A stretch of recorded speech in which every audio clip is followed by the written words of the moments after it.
There are moments in life when you realize that everything you thought you understood about money was wrong. Not slightly off, but fundamentally, completely wrong. This is the story of a man who owned almost nothing, who lived in a way that made others uncomfortable, who died in a room so small you could cross it in 4 steps. And yet, when the truth finally came to light, when that last envelope was opened and that final choice was revealed, everyone who had ever known him had to sit down and reconsider what wealth actually means.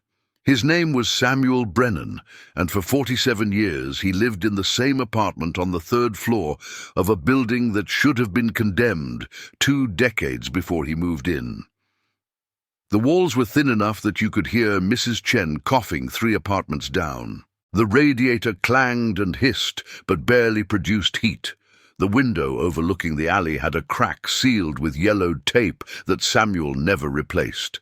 He worked at the same automotive parts warehouse from the time he was 23 until the morning he turned 70, when his supervisor found him sitting on a stack of tire boxes, staring at his hands, unable to remember where he had parked his bicycle that morning. People thought they knew Samuel. They thought they understood his life. They were wrong about almost everything. But before we go any further, I want you to do something for me. Wherever you are right now, whatever city you're in, whatever corner of this country or this world, leave a comment and tell me where you're watching from. Because this story, Samuel's story, it matters everywhere. It matters in every language, every economy, every system we've built around the idea of success. And if this story moves you the way it moved me, hit that subscribe button. Because there are more stories like this, more lives that hold lessons we desperately need to learn. Samuel's story starts in a place most people never talk about. Not with triumph or tragedy, but with a Tuesday morning in September when he was 8 years old, and his mother pressed 73 cents into his palm and told him to make it last until Friday. The coins were warm from her hand. She had been holding them for a while, maybe working up the courage to admit that was all there was. Samuel closed his fingers around the quarters and pennies and felt their weight, their realness. His mother's face was calm, but her eyes carried something he didn't have words for yet, something that looked like apology mixed with steel.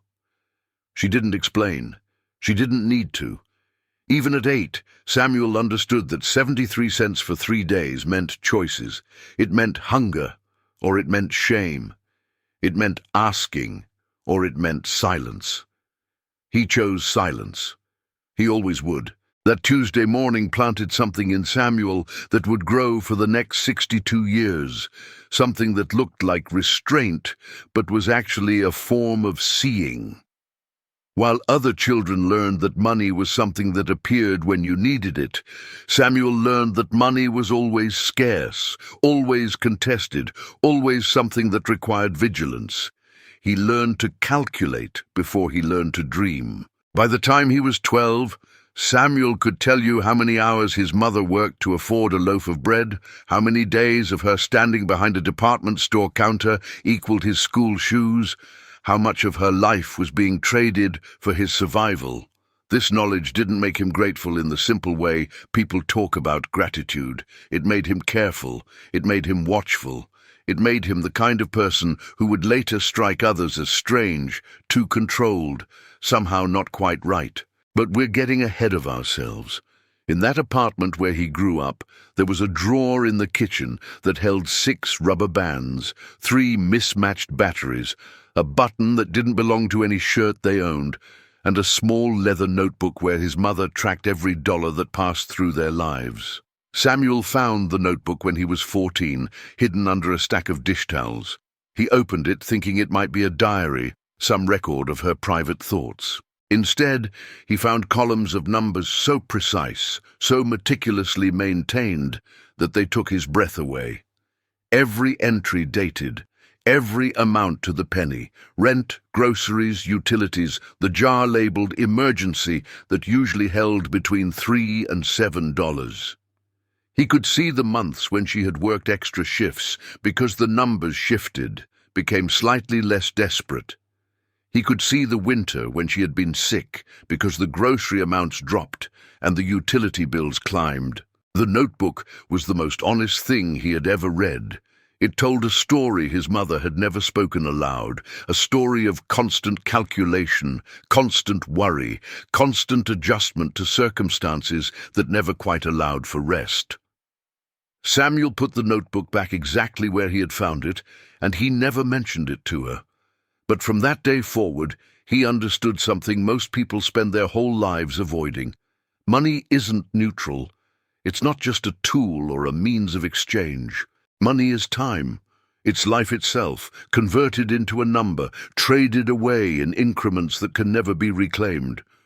His mother was spending her life to keep them both alive, and every dollar in that notebook represented hours she would never get back. Before we continue, I need you to understand something. This story gets deeper, it gets stranger, and the ending, when we finally arrive there, will change the way you think about everything. So if you haven't already, pause for just a second and hit that like button. Let me know this matters to you. Because Samuel's story isn't just about him, it's about all of us, about every choice we make with the limited time and limited resources we're given. When Samuel turned 16, his mother sat him down at the kitchen table, the same table where they had eaten 10,000 silent meals, and told him he needed to start working. Not because she wanted him to, but because the math had stopped adding up. The department store had cut her hours. The rent had increased. The notebook in the drawer was filling with red-inked adjustments that terrified her in the middle of the night. Samuel already knew. He had been watching the numbers shift, watching her face grow thinner and more distant. He had been waiting for this conversation. He said yes before she finished asking. His first job was at a corner grocery store, bagging purchases and mopping floors after closing. $4.75 an hour, 20 hours a week. His boss was a man named Garrett, who smelled like cigars and spoke in short commands that didn't allow for questions. Samuel learned quickly that Garrett's patience was thin, that mistakes cost you your shift, that being late cost you your job. He was never late. Not once in the 2 years he worked there. Every Friday he brought his check home and handed it to his mother. She would look at it, at the amount that seemed so substantial to Samuel and so inadequate to her, and something would shift in her expression. Pride and pain in equal measure. She never kept more than she absolutely had to. The rest went back to Samuel in an envelope marked with his name. But Samuel didn't spend it. He had learned from that notebook, from those columns of numbers that told the story of survival measured in pennies. He started his own accounting system, less formal than his mother's, but equally precise. A spiral notebook he had taken from school, never used for homework. Every dollar he earned, every dollar he spent, tracked with the same meticulous attention his mother had shown. People who knew him during those years remember Samuel as quiet, almost painfully shy, but they also remember something else. They remember that he never asked for anything, never borrowed money, never showed up to a party empty-handed, but never bought anything expensive either. He had a way of being present without being noticed, of contributing without drawing attention. If someone needed a ride, Samuel's 10-year-old sedan was available. If someone needed help moving, Samuel showed up with work gloves and said nothing. He gave in ways that couldn't be counted, couldn't be tallied in the social ledgers people keep. And because these contributions were invisible, people sometimes forgot he had given at all. There's something about generosity, without announcement, that makes people uncomfortable. It raises questions they don't want to answer. Why would someone give and expect nothing back? What's wrong with them? What are they hiding? Samuel wasn't hiding anything. He was simply living according to a mathematics that most people never learn. The math of enough. The calculation of what actually matters versus what we're told should matter.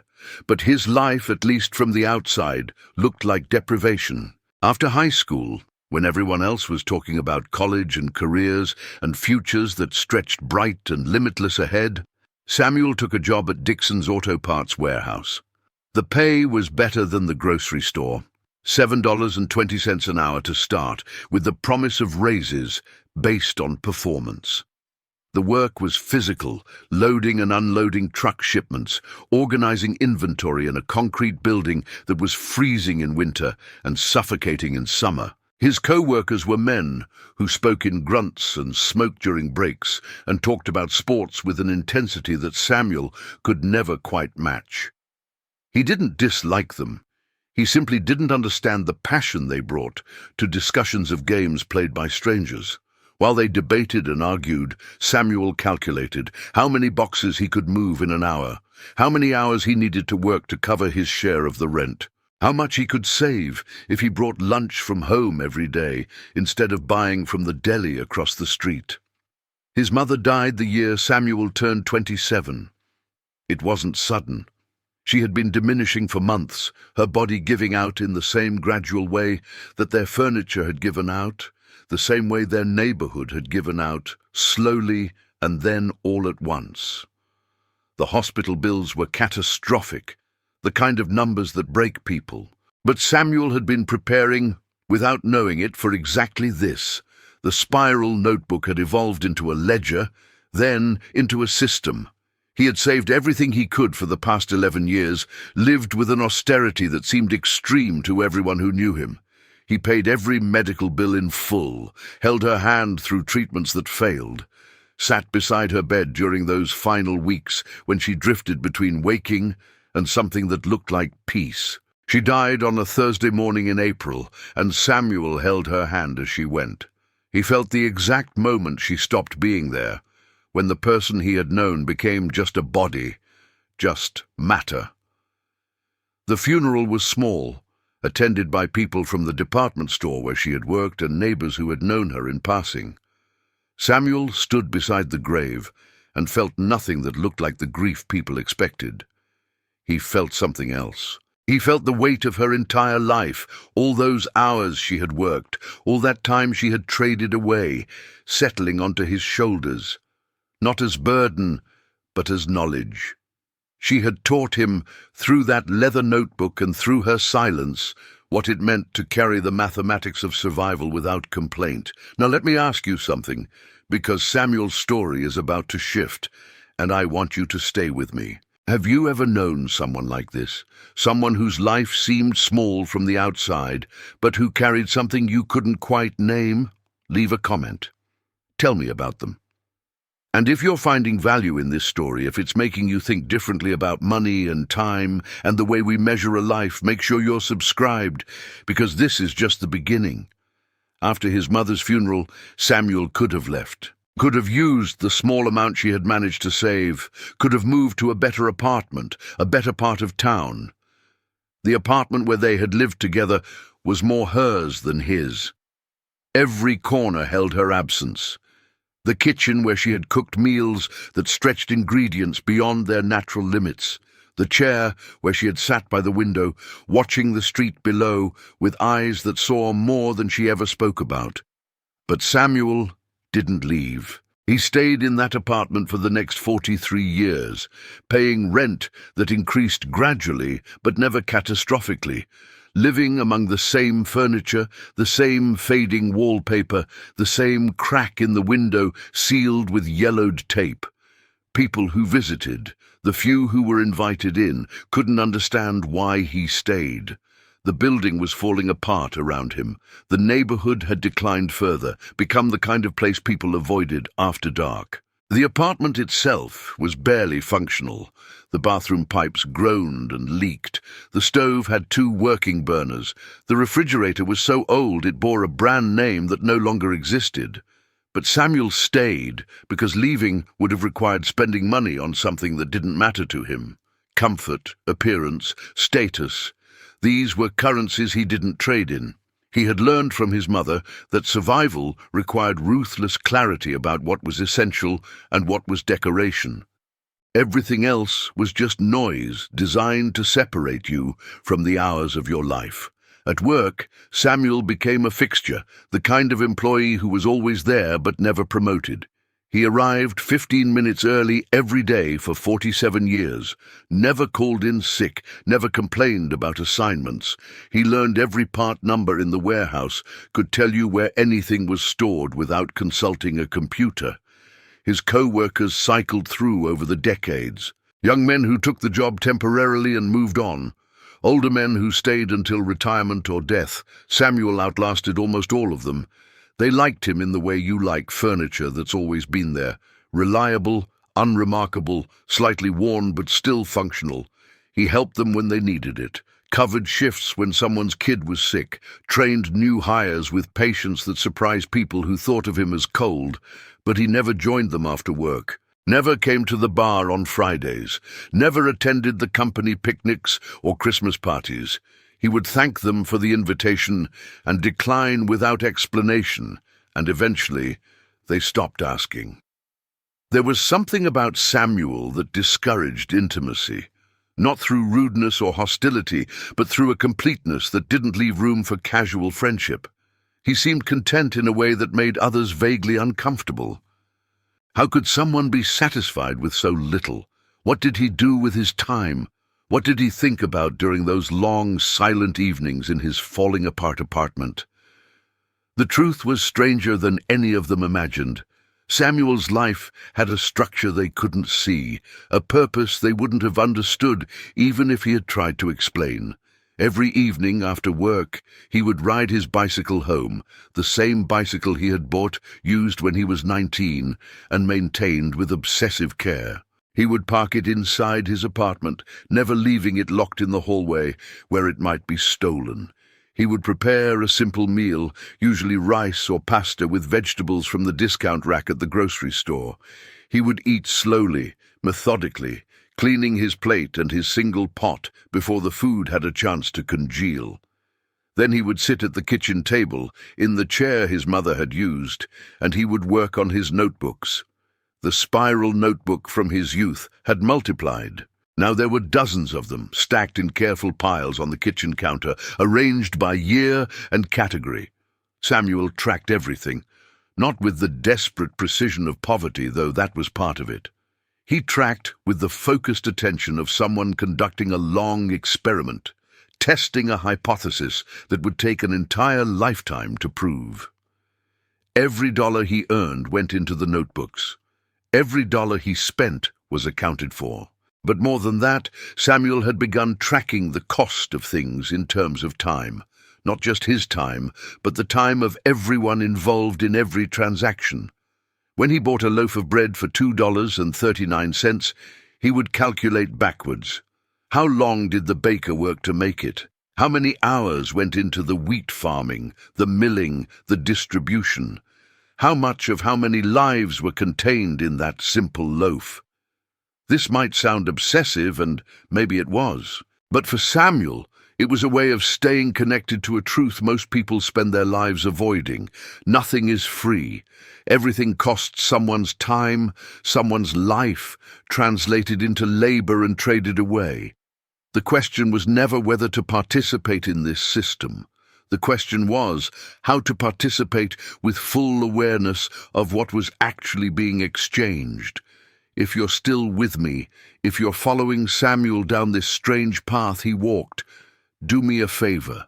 Hit that like button right now. Because this story goes places you're not expecting, and I want to make sure you don't miss what's coming. By the time Samuel turned 40, his co-workers had started to worry about him. Not openly, but in the sideways manner of men who don't know how to express concern. They noticed he was getting thinner. His clothes, always neat but worn, were becoming loose on his frame. During lunch breaks, when everyone else pulled out sandwiches and snacks, Samuel would eat an apple and drink water from a bottle he refilled at the bathroom sink. Tommy Vega, who had worked alongside Samuel for 12 years, finally asked him about it one afternoon while they were restacking transmission parts. "You eating okay?" Tommy said, trying to sound casual. Samuel paused, holding a transmission housing against his chest. "I eat enough," he said. "You sure? Because you're looking kind of rough, man. No offense." Samuel set the transmission down carefully in its designated spot. "I appreciate the concern," he said, "but I'm fine." He said it in a way that closed the conversation, and Tommy, not knowing what else to do, let it drop. But he wasn't fine, not in the way Tommy meant.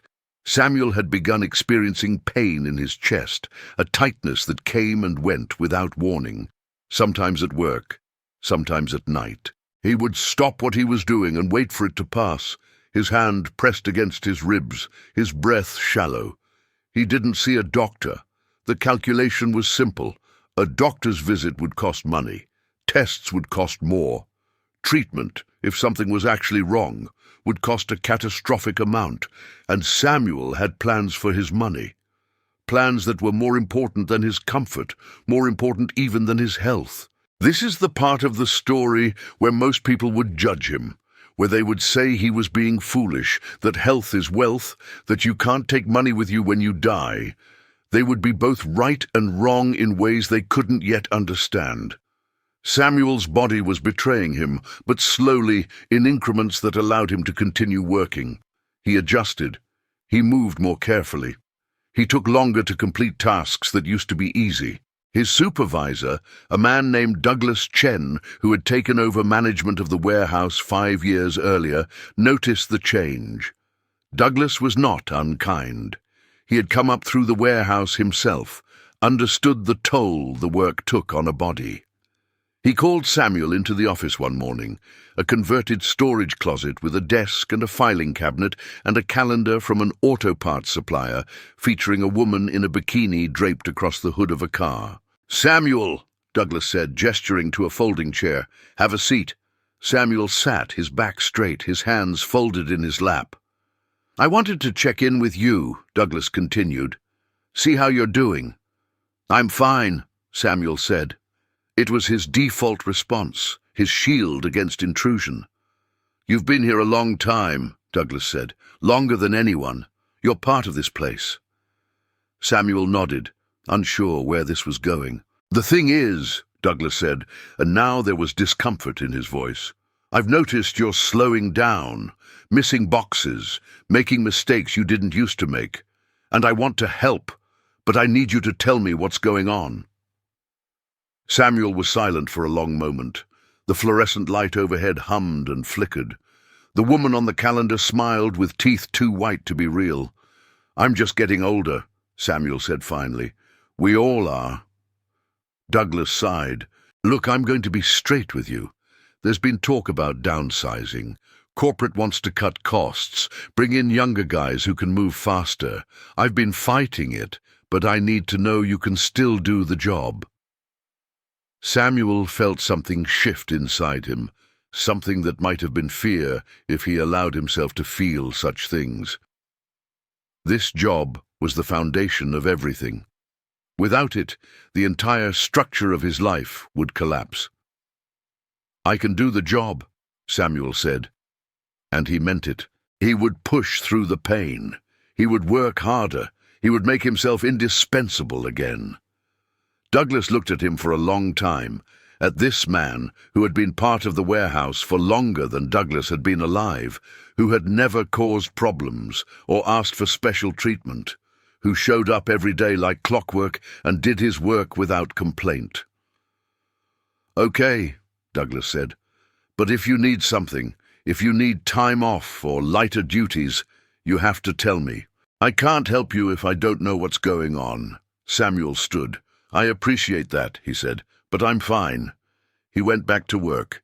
He pushed through the chest pain and the growing weakness in his arms and the way his vision would sometimes blur at the edges. He couldn't afford to be weak, couldn't afford to be replaced. The mathematics of his life required him to keep working, keep earning, keep building toward the purpose that had been forming in his mind for decades. Nobody at the warehouse knew what Samuel did with his money. They assumed he spent it on nothing, because that seemed to be true. His clothes were the same year after year, mended and worn. His bicycle was ancient. His apartment, the few who had seen it, was almost aggressively bare. No television, no decorations, no signs of hobby or interest beyond those stacks of notebooks. What they didn't know What nobody knew was that Samuel's bank account had been growing for 47 years. Every dollar beyond what he needed for absolute survival went into savings. He didn't invest, didn't chase returns or growth, just saved steadily, relentlessly, with the patience of someone who understood that time, given enough of it, could compound into something substantial.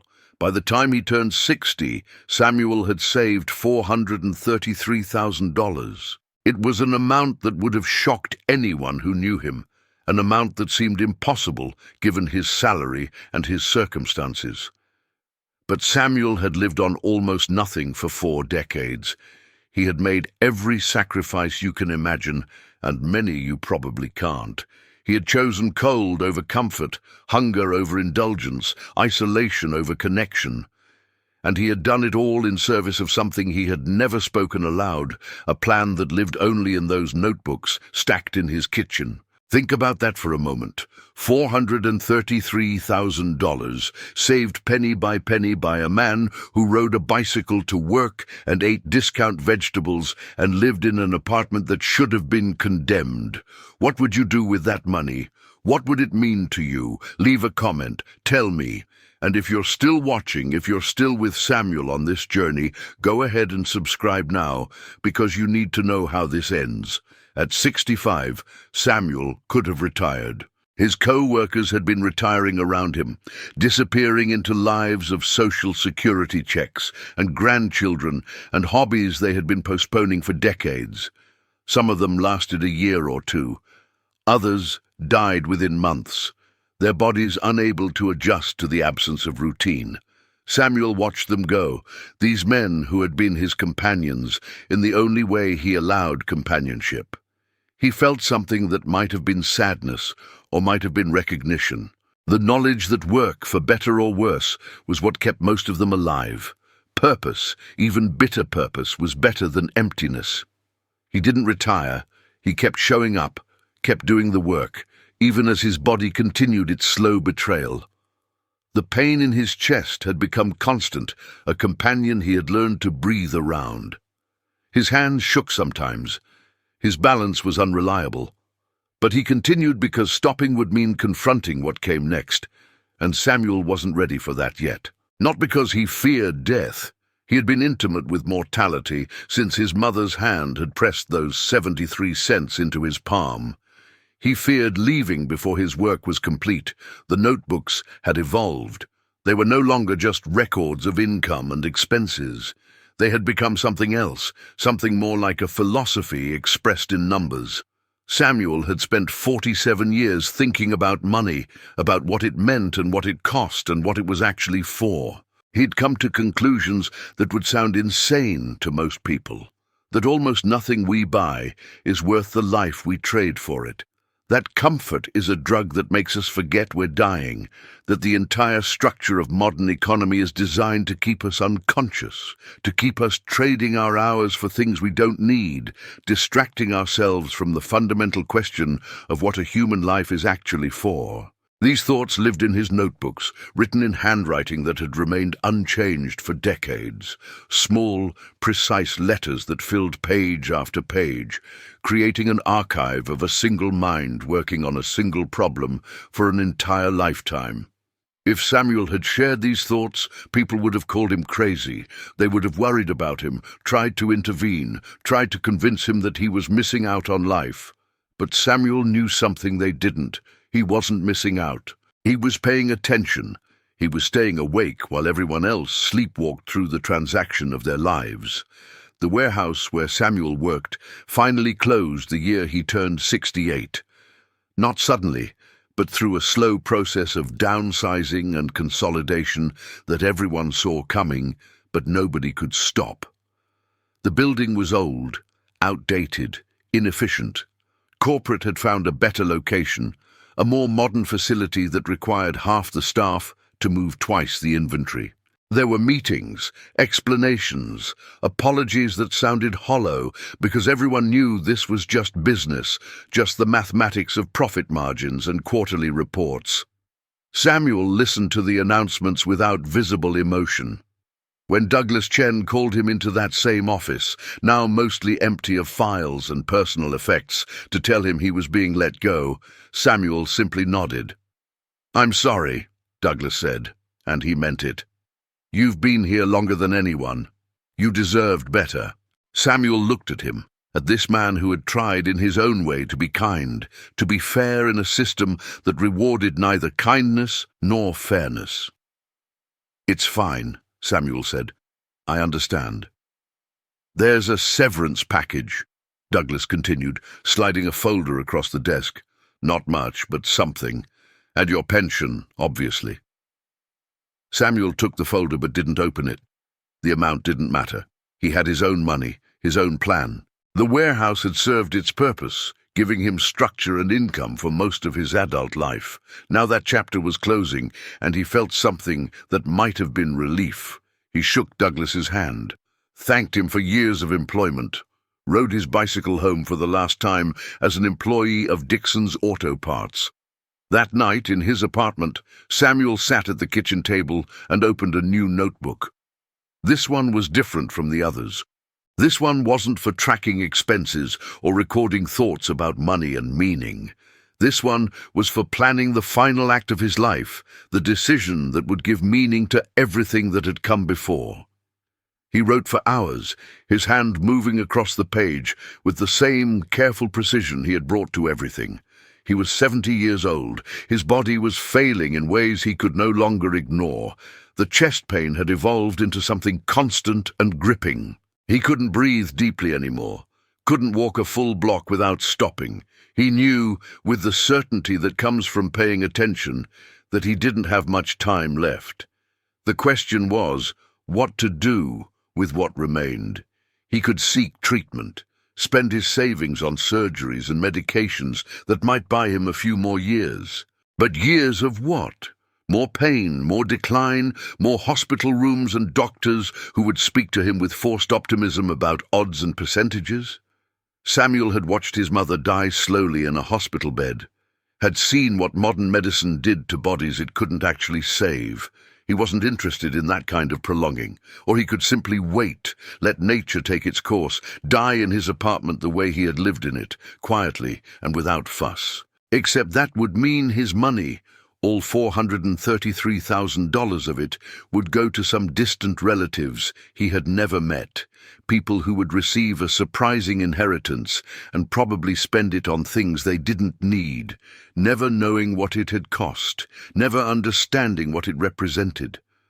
That possibility bothered Samuel more than the thought of his own death. All those years of sacrifice, all that time carefully hoarded and converted into savings, disappearing into the general flow of consumption and waste. There had to be a better use. There had to be a way to make his life, his careful, strange, unnoticed life, mean something beyond his own survival. Before we go further, let me ask you something. Are you still watching? Are you still thinking about Samuel, about his choices, about what you would do in his place? If so, leave me a comment right now. Tell me what you think he should do with his money. And if this story is making you reconsider anything about your own life, about how you spend your time and money, hit that subscribe button, because what comes next is going to surprise you. Samuel began researching. He had never owned a computer, had never learned to navigate the internet with any real skill. But the public library was 3 blocks from his apartment, and the librarians knew him. He had been coming there for years, one of the few regular users of the reference section, always polite, always returning books exactly on time. Now he came daily, sitting at one of the public computers, teaching himself to search for information. He looked into charities, organizations that claimed to help people. He read their financial statements with the same attention he brought to his own notebooks, tracking where money came from and where it went. What he found disgusted him. Administration fees that consumed 40, 50, sometimes 60% of donations. Executives making salaries that dwarfed the help they provided. Marketing campaigns that cost more than the programs they advertised. The whole system seemed designed to perpetuate itself rather than solve problems. Money going in circles, creating jobs and justifications, but never quite reaching the people who actually needed it. Samuel had lived his entire life close enough to poverty to recognize waste when he saw it. This was waste on a scale that made him angry, an emotion he rarely allowed himself to feel. He kept searching. He looked into foundations, scholarships, endowments. He read about estate planning and legacy giving and all the sophisticated ways wealthy people tried to control their money even after death.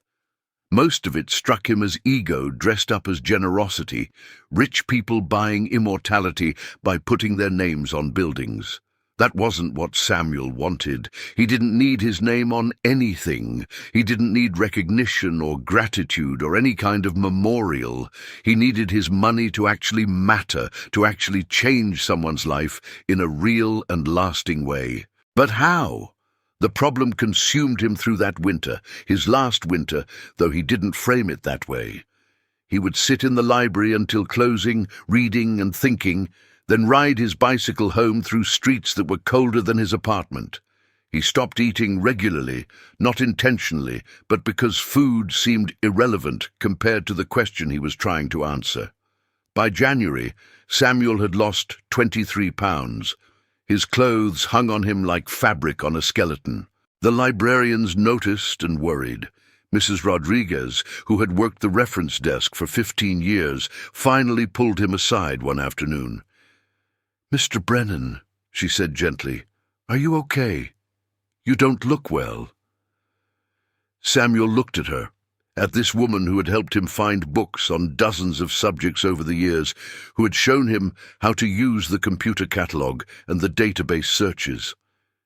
She had always been kind, in an unobtrusive way, helpful without being pushy. "I'm fine," he said, the automatic response. "No," she said, surprising him. "You're not. And I know it's not my place, but you look like you need help. Is there someone I can call? Someone who can look after you?" Samuel felt something unexpected. Not gratitude, exactly, but recognition. This woman, this person who owed him nothing, was concerned about his well-being. She saw him, not as a problem or an oddity, but as a human being who might be suffering. "There's no one," he said, and it was true. He had no family, no close friends, no people who would notice if he disappeared. "But I appreciate your concern, really." Mrs. Rodriguez studied him for a long moment. She was thinking about calling someone he could tell, social services maybe, or adult protective services. She was trying to decide if he was competent, if she had a responsibility to intervene. Samuel straightened his back, summoned what remained of his dignity. "I'm working on something," he said. "A project. That's why I've been here so much. Once it's finished, I'll take better care of myself." It was both truth and lie. He was working on something.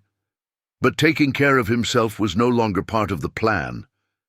Mrs. Rodriguez wanted to believe him. She nodded slowly. "Okay," she said. "But please, if you need anything, ask. That's what we're here for." Samuel thanked her and returned to his computer. But her concern had given him an idea, the beginning of an answer to the question that had consumed him. What if instead of giving his money to an organization, to some bureaucratic structure that would absorb and dilute it, he gave it directly to a person, someone who needed it, someone who would know exactly what it represented and what it cost, someone who would use it not to become comfortable, but to become free. The idea felt right in a way nothing else had. Personal, direct, unmediated by institutions or tax deductions or any of the machinery that typically processed generosity. But who? He couldn't just pick someone randomly. The decision was too important, the money too hard-earned. It had to be someone who would understand what they were receiving, someone who would appreciate not just the amount, but the lifetime of restraint and discipline it represented. Someone, Samuel realized, who was like him, who understood the mathematics of survival, who lived close enough to the edge to know the difference between money that's spent on comfort and money that's spent on freedom. He began watching people, not creepily, not invasively, but with the attention he had always brought to the world around him. At the library, at the grocery store, on the street, he watched how people moved, how they made decisions, how they responded to stress and difficulty. He was looking for signs of what he thought of as consciousness, the quality of being awake to the reality of exchange, of time traded for money, traded for survival. Most people didn't have it. They moved through the world cushioned by assumptions about how things worked, protected by jobs and credit cards and the general functioning of systems they didn't understand. But occasionally, Samuel would see someone who moved differently, more carefully, more aware, someone counting change at the register, someone choosing the cheapest option without shame, someone carrying the weight of survival in their shoulders and their eyes. That's when Samuel met Maria Santos. It happened on a Tuesday in February, at the grocery store where Samuel had shopped for 47 years. He was in the produce section, selecting apples, when he noticed a young woman, maybe late 20s, standing in front of the carrots with a calculator in her hand. She was dressed in scrubs, probably just off a shift at one of the hospitals. Her hair was pulled back, her face tired in the way that goes beyond simple sleepiness. She was calculating something, dividing numbers, trying to figure out the cost per pound of different vegetable options. Samuel recognized the process. He had performed that same calculation thousands of times. But what caught his attention was the intensity she brought to it, the way she wasn't embarrassed or apologetic about standing there doing math in public. She was simply solving a problem, working out how to feed herself on whatever budget she had available. Samuel found himself moving closer, pretending to examine the lettuce while actually watching her work. She selected the cheapest carrots, weighed them, recalculated, put 2 back. Then she moved to the potatoes, repeated the process. Every choice deliberate, every decision weighted against some internal ledger he couldn't see but understood completely. When she walked away, Samuel followed, at a distance, not stalking, just observing. He watched her move through the store with practiced efficiency, selecting items that maximized nutrition per dollar. Rice, beans, eggs, the ingredients of survival for someone who had learned to cook with resourcefulness rather than recipes. At the checkout, she pulled out cash, exact bills and coins counted before she reached the register. She knew the total before the cashier did. As she left the store, carrying 2 bags that looked heavy but manageable, Samuel made a decision. He would follow her, learn where she lived, learn her story.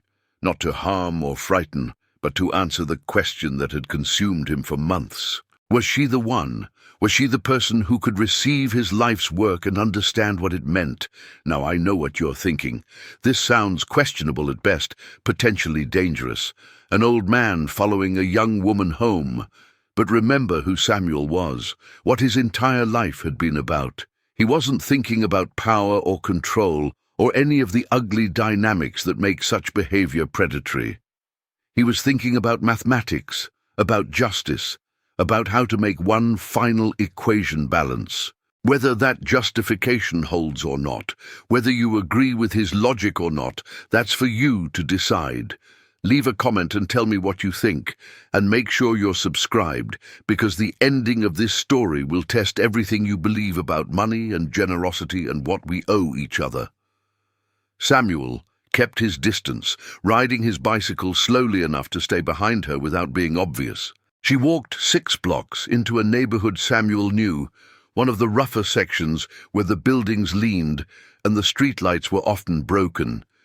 She entered an apartment building even more decrepit than his own, disappearing through a door with a broken lock.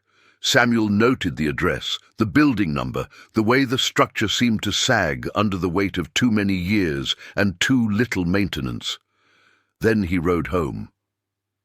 That night, he began researching Maria Santos. He didn't know her name yet, but he had her building, and from there it was surprisingly easy to find information.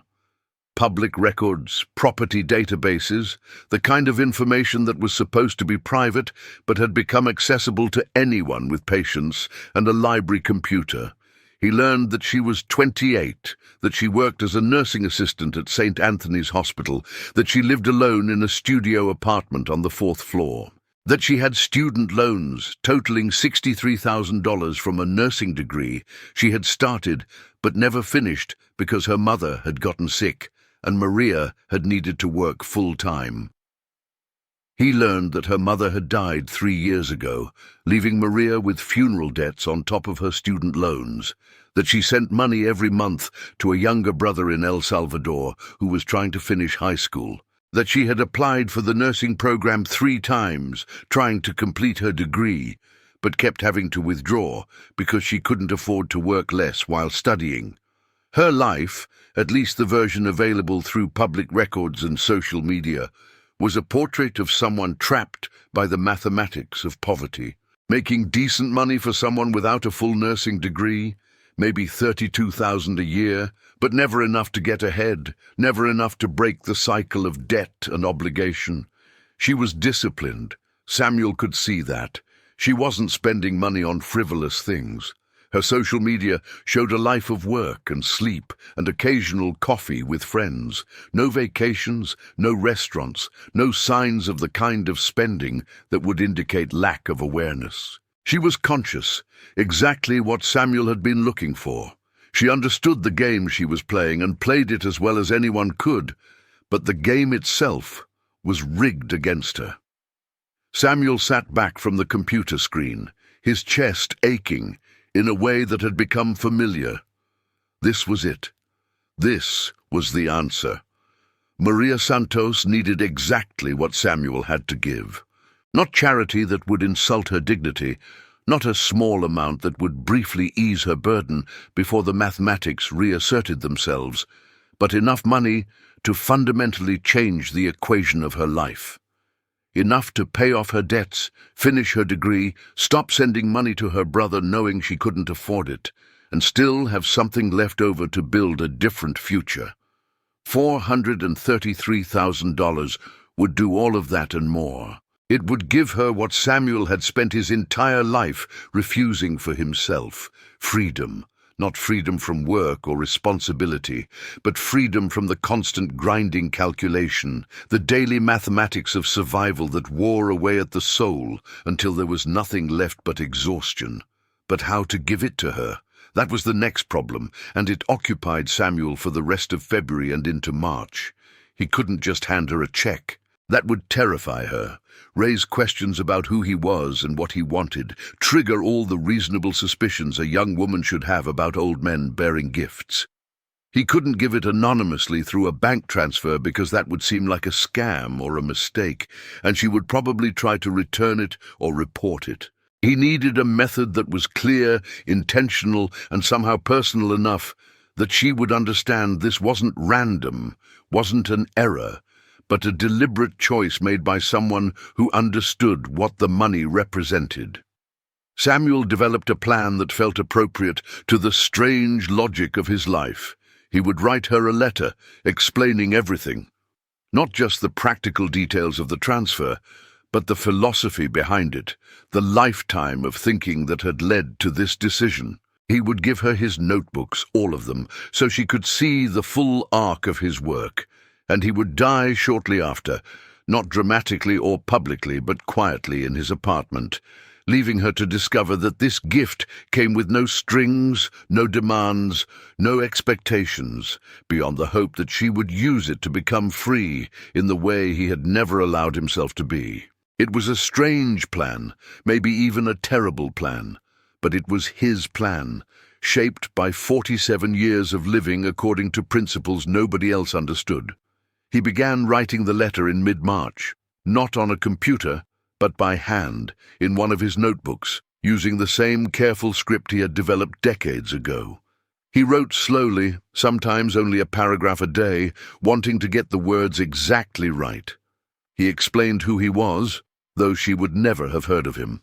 He explained his mother and that kitchen drawer notebook, and the moment he realized that money was just time converted into currency. He explained his work at the warehouse and his apartment, and his decision to live on almost nothing so that he could save everything. He explained that he had watched her in the grocery store, and while he knew that sounded creepy and possibly unforgivable, he had been searching for someone who understood what she clearly understood about the cost of survival. He explained that he had no family, no heirs, no people who would miss him or mourn him beyond the perfunctory sadness people feel when someone they barely know dies. He explained that giving his money to her was not charity, not pity, not any kind of power dynamic, but something closer to solidarity, recognition of someone who was fighting the same fight he had fought, someone who deserved the tools he had spent a lifetime accumulating. He explained, in language that probably sounded insane, his theories about money and time and consciousness and the way modern life is designed to keep us asleep. And finally, he explained what he wanted her to do with the money. Not specifically because that would defeat the purpose, but philosophically, use it to become free. Not to stop working or stop struggling because struggle was what kept you conscious, but to stop struggling in ways that were futile, that would never lead anywhere except more struggle. Pay off debts that shouldn't exist.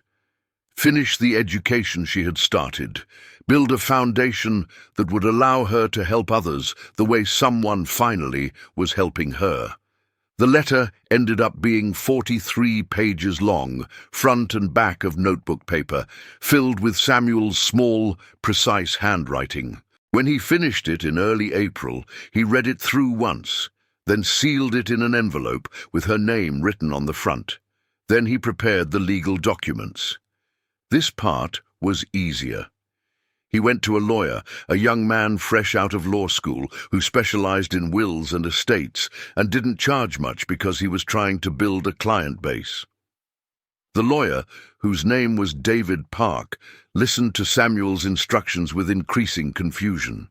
"You want to leave your entire estate to someone you don't know?" David asked. "Someone you've never spoken to?" "That's correct," Samuel said.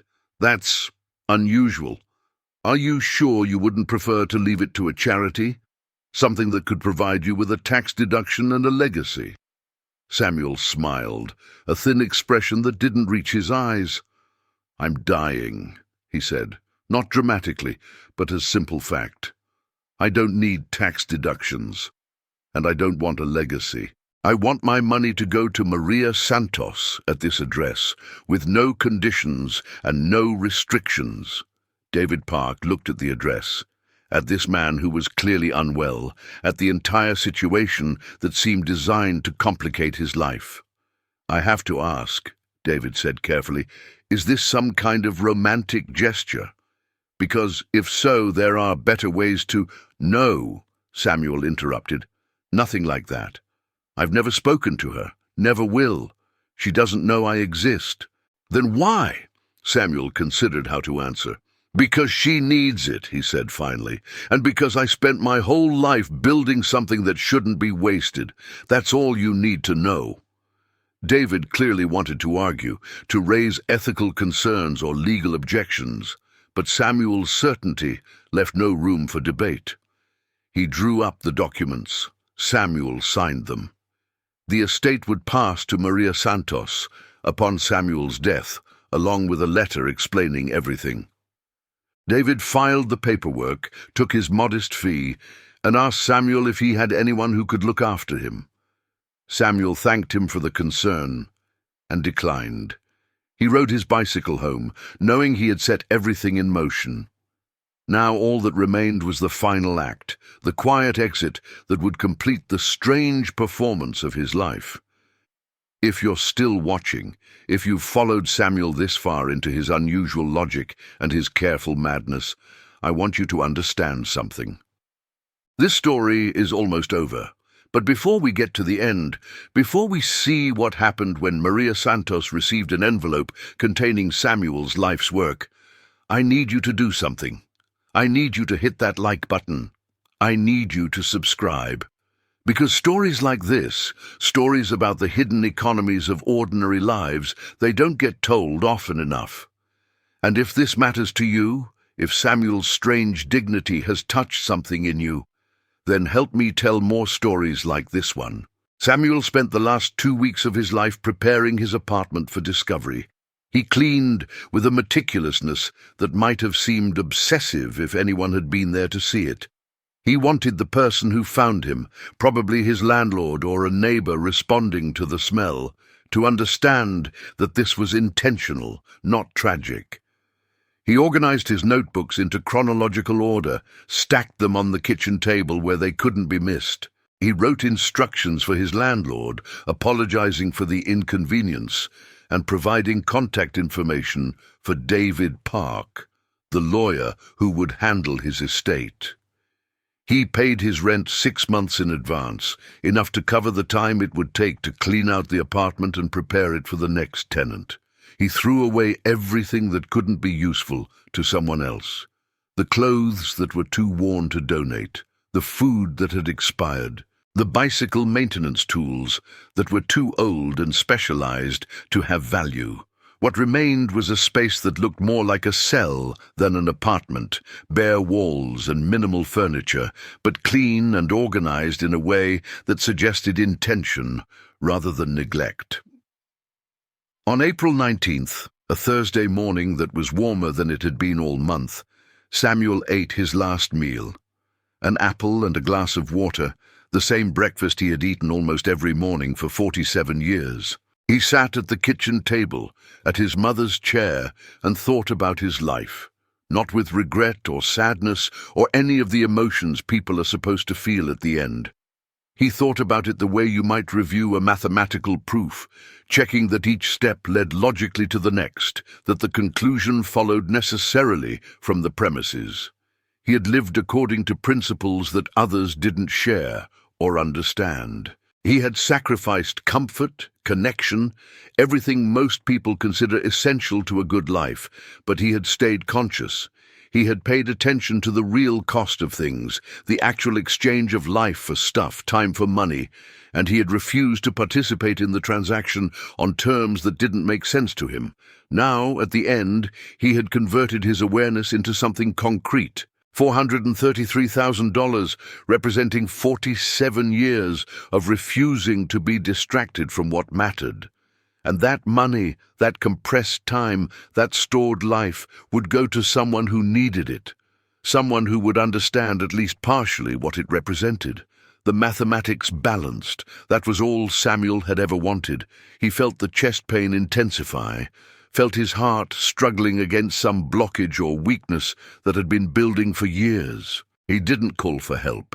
He had made his choice long ago, that day in the grocery store when he had watched Maria Santos calculate the cost of carrots. He simply sat in his mother's chair, his hand pressed against his ribs, breathing shallow breaths that grew shallower, until finally, on a Thursday morning in April, Samuel Brennan stopped breathing altogether. His body remained in the chair for 3 days before Mrs. Chen, his neighbor, noticed the smell. She called the landlord, who called the police, who broke down the door and found Samuel exactly as he had arranged to be found, sitting peacefully at a clean kitchen table surrounded by stacks of notebooks. The police investigated briefly, looking for signs of foul play or unusual circumstances. They found nothing suspicious. An old man who lived alone had died of what appeared to be a massive heart attack. There was no evidence of anyone else being present, no signs of struggle, nothing that required extensive investigation. They found the letter on the table, addressed to the landlord, providing instructions and contact information for David Park. They followed the instructions. David Park arrived at the apartment 2 days later, accompanied by a representative from the county coroner's office. He looked around the sparse space, at the notebooks, at the extreme simplicity of Samuel's life, and felt something he couldn't quite name. Sadness, maybe, or awe, or some combination of both.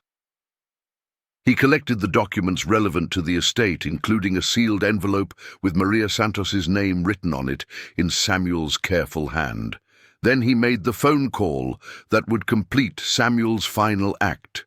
Maria Santos was at work when her phone rang with a number she didn't recognize. She almost didn't answer, assuming it was a telemarketer or a scam, but something made her pick up during her break.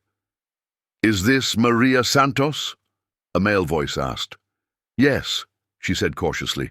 "Who's calling?" "My name is David Park. I'm an attorney. I'm calling about the estate of Samuel Brennan. Does that name mean anything to you?" Maria searched her memory and came up empty. "No," she said. "I don't know anyone by that name." "I didn't think so," David said. "This is going to sound strange, but I need you to come to my office. There's something I need to give you, and it requires explanation." "Is this some kind of scam?" Maria asked. She had heard about these things, fake lawyers calling to steal your identity or trick you into paying fake fees. "I can understand why you'd think that," David said. "But no, this is legitimate. Samuel Brennan has left you his entire estate, and I need to explain the circumstances. Can you come in tomorrow?" Maria felt a cold prickle down her spine. "How much money are we talking about?" she asked. David hesitated. "Enough that we need to meet in person. Please, this isn't a scam. I can provide you with my bar number and office address. You can verify everything before you come." Maria did verify everything. She looked up David Park, confirmed he was a real lawyer with a real practice. She told a co-worker where she was going and asked them to check in if they didn't hear from her by evening. Then, on Friday afternoon, 3 weeks after Samuel's death, she walked into David Park's office to learn that her life had fundamentally changed. David showed her the death certificate, the will, the bank statements proving the existence of $433,000 now in her name. He showed her the envelope, thick with notebook pages, sealed and addressed to her. "I don't understand," Maria said, her voice small. "Who was this person? Why would he give me this?" "I don't know," David admitted. "I met him once when he had me draw up the will. He seemed lucid, competent, very clear about what he wanted. But his reasoning, I think that's in the letter." Maria stared at the envelope. "Can I open it now?" "Of course. Take your time. I'll step out if you'd like privacy." Maria nodded, and David left his own office, closing the door behind him. Maria sat alone in a lawyer's office, holding an envelope that weighed almost nothing but somehow felt incredibly heavy. She opened it carefully, pulled out the pages, and began to read. The letter was unlike anything she had ever received. It started with an apology for the strangeness of the situation, then moved into explanation, then philosophy, then confession. She learned about Samuel's childhood, about that kitchen drawer notebook and 73 cents that needed to last until Friday. She learned about his mother and the warehouse and 47 years of living on almost nothing. She learned that he had seen her in the grocery store, watched her calculate the cost of carrots, recognized in her what he had seen in himself all those years ago. She learned about his theories on money and consciousness and the way most people sleepwalk through the transaction of their lives. She learned that he had chosen her, specifically her, not because she was special or deserving or any of the language of charity, but because she was aware, awake, paying attention in the way that matters. And she learned what he hoped she would do with the money, not commands or requirements, but hopes, pay off the debts that were crushing her, finish her degree, help her brother without sacrificing herself, build a life that was free not from responsibility, but from futility. Use the money to become conscious in a way that was harder, maybe impossible, when you're drowning in the daily mathematics of survival. The letter ended with something that made Maria cry, sitting alone in a stranger's office, holding pages written by a man she had never met. "I don't know you," Samuel had written, "and you don't know me, But I've spent 47 years paying attention to what money costs and what it's for, and I believe I understand something important. Money is stored time. It's life compressed and translated into a medium of exchange. When you give money, you're giving away part of your life. When you receive money, you're receiving someone else's time, someone else's mortality. I'm giving you 47 years of my life, not because I want gratitude or recognition or any kind of relationship. I'll be dead by the time you read this. I'm giving it to you because I saw, in one brief moment in a grocery store, that you understand what most people never learn. You know what things actually cost. You know the real exchange that's happening beneath all the prices and salaries and financial systems we've built. You're awake in a way that matters. This money is my life, converted into numbers, given to you in the hope that you'll use it to build something better than I did. Don't live the way I lived. Don't sacrifice the way I sacrificed. Use this gift to become free, and then use that freedom to help others become free. That's all I ask. That's all I hope. Thank you for existing. Thank you for being the kind of person who calculates the cost of carrots with a calculator in hand, unashamed, clear-eyed, conscious. The world needs more people like you. Use this money to become more fully yourself. The letter was signed with Samuel's name, dated the day before he died. Maria read it through twice, then a third time, trying to understand the strange generosity being offered to her. She felt many things. Gratitude, obviously, though that word seemed insufficient for what she was experiencing.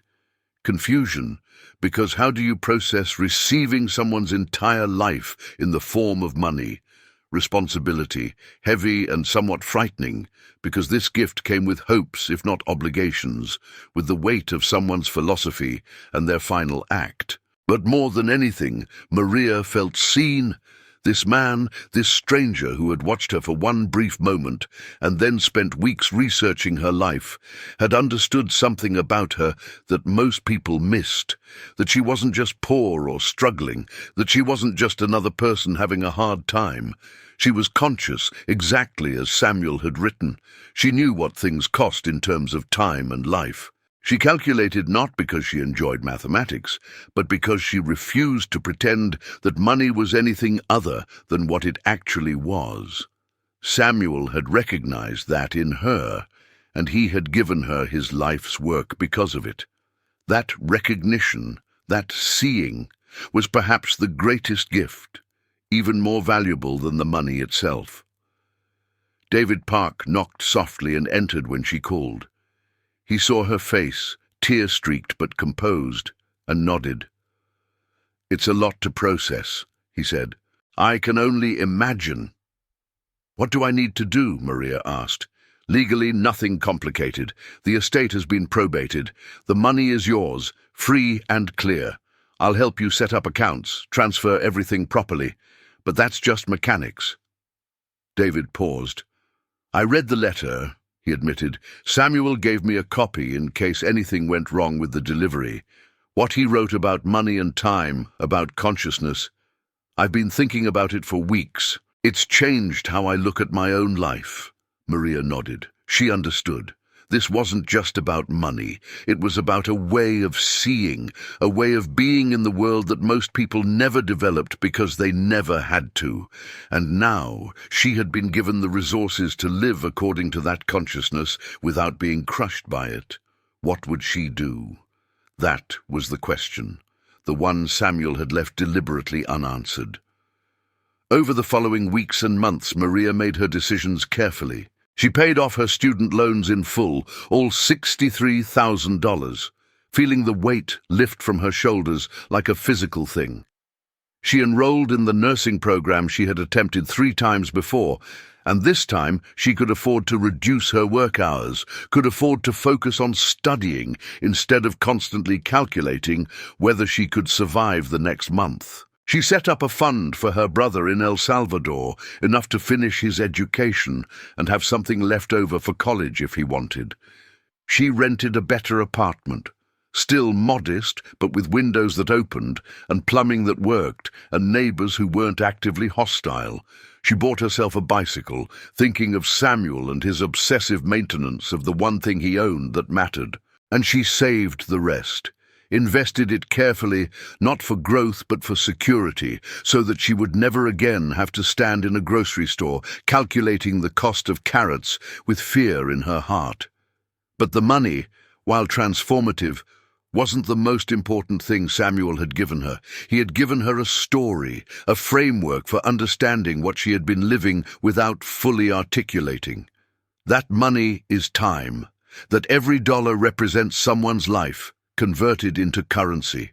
That consciousness, awareness of the real exchange happening beneath all our transactions, is rare and valuable and worth preserving.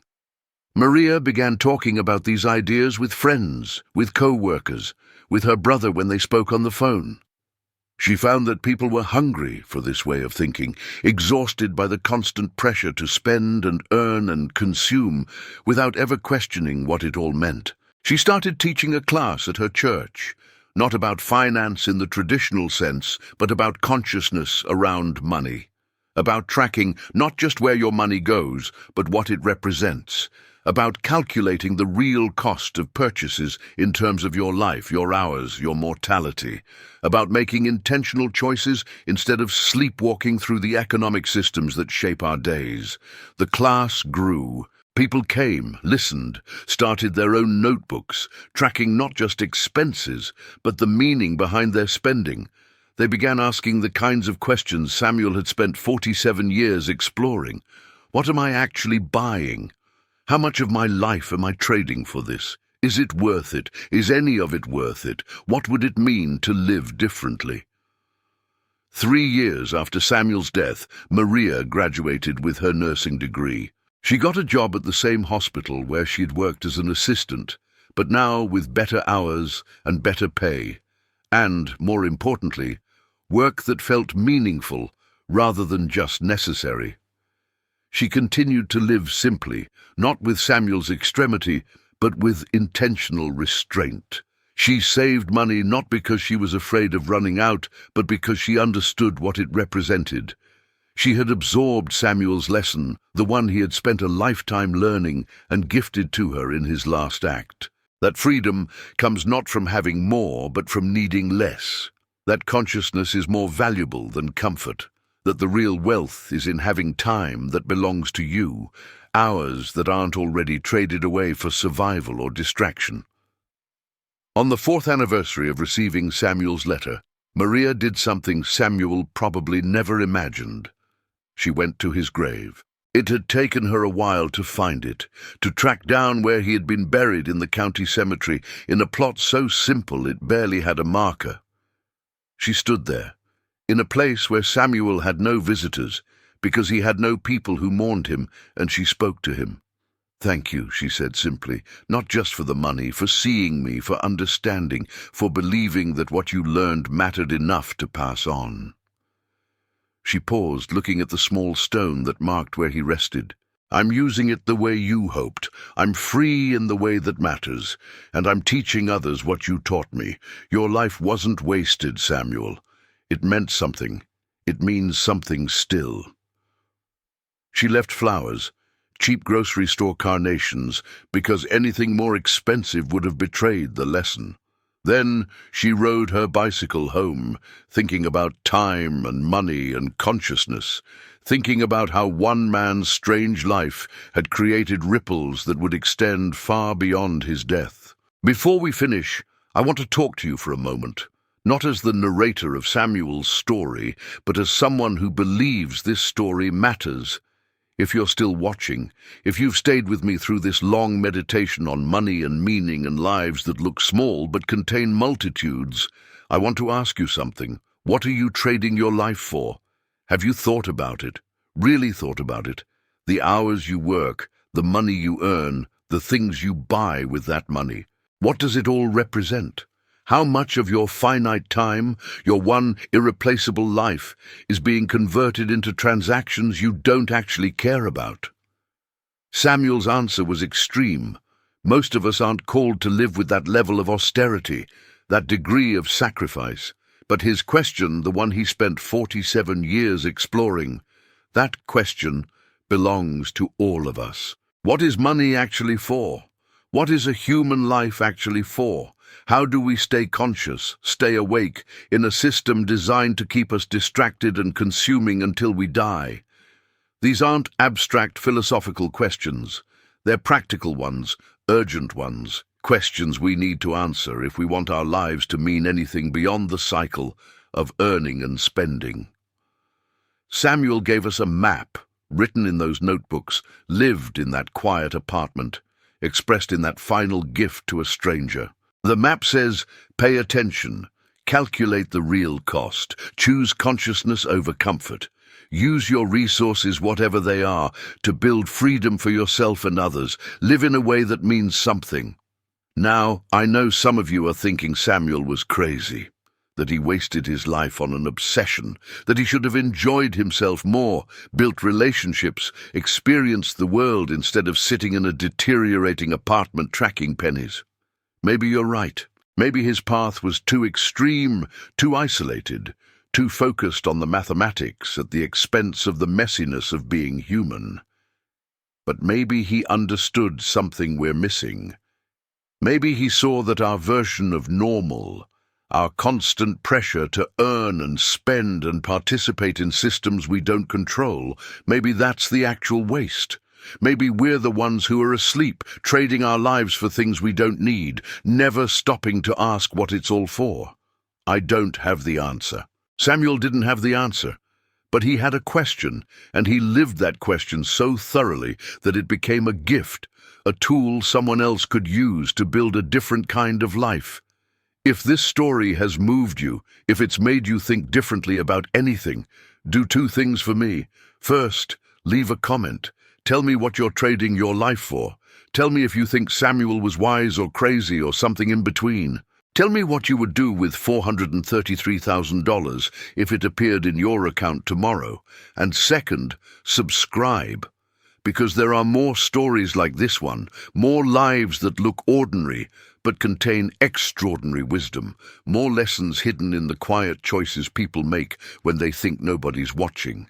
Maria Santos is 41 now. She still works at St. Anthony's Hospital, still lives in that modest apartment, still rides the bicycle she bought with Samuel's money.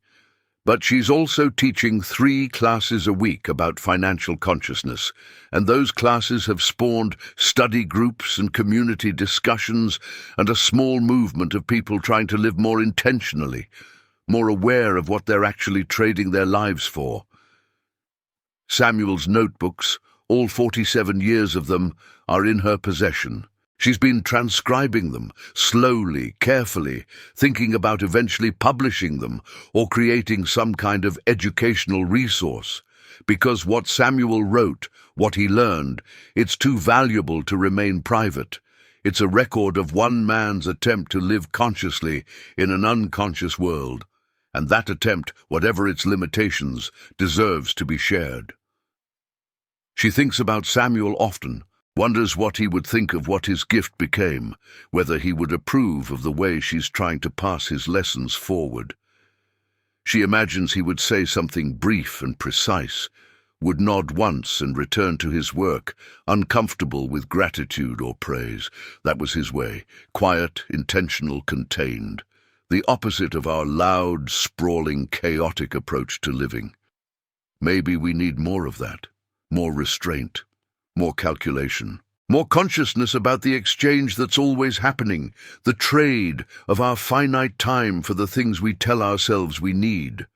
Or maybe we need a balance Samuel never found, a way to be conscious without being isolated, aware without being austere, intentional without sacrificing connection. Maybe the lesson isn't to live exactly as Samuel did, but to live with the questions he asked, to maintain the awareness he cultivated, while still remaining open to joy and relationship and the messy pleasure of being human.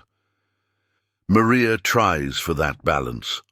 She's conscious about money in a way most people aren't, but she also has friends and hobbies and moments of spontaneity that Samuel probably never allowed himself. She dates occasionally, though she's careful about sharing Samuel's story because it tends to change the way people see her.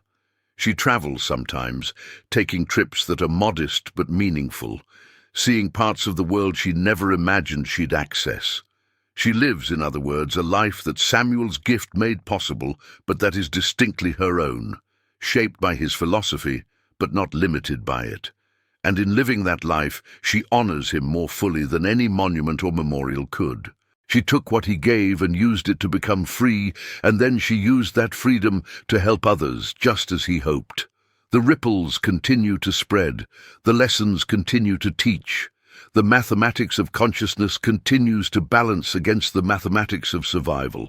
And somewhere in that county cemetery, under a simple stone, Samuel Brennan rests, his strange work complete, his final equations solved. His life, which looked like nothing from the outside, which seemed like deprivation and waste and obsession, turned out to be something else entirely. It was an experiment, a proof, a demonstration that another way is possible. That you can live in this system without being consumed by it. That consciousness is achievable if you're willing to pay its price. That one person's choices, carefully made and carefully executed over an entire lifetime, can change someone else's life completely. That money, which we think of as neutral or even evil, is actually just compressed time, just stored life, and what matters is how we use it, what we trade it for, what we choose to do with the brief span we're given. Samuel chose to save his time, convert it to currency, and give it to someone who would understand what it meant. That choice, that final act, redeemed everything that came before, made sense of the sacrifice and the isolation and the strange, meticulous existence that nobody understood. He lived a simple life, with almost nothing, and his last choice meant everything. That's the story. That's the lesson. That's what Samuel Brennan, warehouse worker, notebook keeper, calculator of true costs, taught us from beyond the grave. Your life is time. Time is money. Money is life. The equation seems simple, but living according to it, staying conscious of what you're actually exchanging in every transaction, that's the hardest thing most of us will ever attempt. Samuel did it. He stayed awake for 47 years, paid attention when everyone else was distracted, chose consciousness over comfort, calculation over convenience. And in the end, he gave away everything he had accumulated, converted his entire life into a gift for a stranger, and changed not just her life, but the lives of everyone she touched with the lessons he taught. If that's not wealth, real wealth, the kind that matters beyond bank accounts and possessions and all the stuff we're told defines success, then I don't know what is. Samuel was rich in the way that counts. Rich in understanding, rich in discipline, rich in the courage to live differently, even when nobody understood or approved. And in giving away his financial wealth, he multiplied his real wealth exponentially.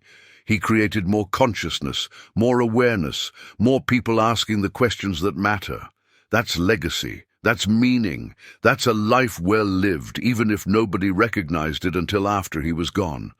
So I'll ask you one last time, and then I'll let you go. What are you trading your life for? Are you conscious of the exchange? Are you making choices that align with what actually matters to you, or are you sleepwalking through the transaction, spending your finite time on infinite distractions, never quite asking whether any of it is worth the life you're giving away? You don't have to live like Samuel. You probably shouldn't live like Samuel. His path was his own, shaped by circumstances and personality and choices that might not make sense for anyone else. But you can learn from him. You can ask his questions. You can cultivate his consciousness. You can live more intentionally, more aware, more honestly in relationship to money and time and what it all means. And if you do, if you take even a small piece of what Samuel learned and apply it to your own life, then his strange existence will continue to mean something. His 47 years of sacrifice will continue to generate returns. His final gift will keep giving, keep spreading, keep teaching. That's what he wanted. That's what he hoped. That's why he gave everything to a stranger who calculated the cost of carrots. Because he knew she would understand, and understanding would spread, and the mathematics of consciousness would balance against the mathematics of suffering, and maybe, just maybe, we might all wake up enough to live lives that actually mean something.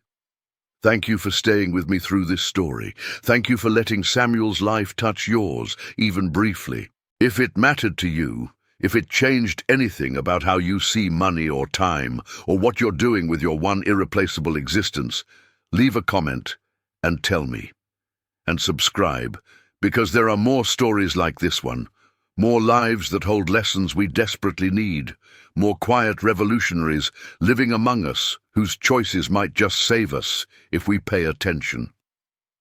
Samuel Brennan lived almost invisibly for 70 years, and then, in dying, he became luminous. He showed us that another way is possible, that consciousness can be maintained, that one life, carefully lived, can matter more than 1,000 lives spent chasing comfort.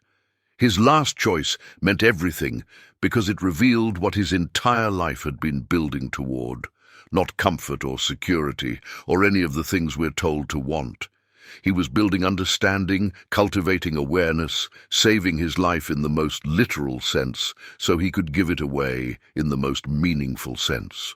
And in that final gift, in that envelope full of notebook paper and that bank account full of compressed time, he achieved something most of us only dream about.